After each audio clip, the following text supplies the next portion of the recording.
দিনাজপুর জেলা মোটর শ্রমিক ইউনিয়নের সাবেক যুগ্ম সাধারণ সম্পাদক ও কার্যক্রম নিষিদ্ধ আওয়ামী লীগ নেতা শেখ বাদশাকে আটকের প্রতিবাদে প্রধান গেটে বাস দিয়ে ব্যারিকেড দিয়ে থানা ঘেরাও করেছে শ্রমিকরা। এছাড়াও দিনাজপুর জেলার 10 মাইল মোড়, মির্জাপুর কেন্দ্রীয় বাস টার্মিনাল, বটতলী, সাধনার মোড় সহ বিভিন্ন জায়গায় রাস্তার উপরে বাস আড়াআড়ি করে রেখে বাদশার মুক্তির দাবিতে বিক্ষোভ করেছে শ্রমিকরা। এতে দিনাজপুর জেলার সঙ্গে আন্তঃজেলার সকল রুট ও ঢাকাগামী বাস চলাচল বন্ধ রয়েছে।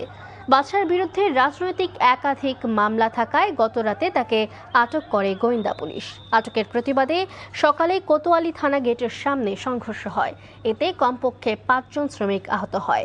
এদের মধ্যে 4 জনকে দিনাজপুর মেডিকেল কলেজ হাসপাতালে ভর্তি করা হয়েছে।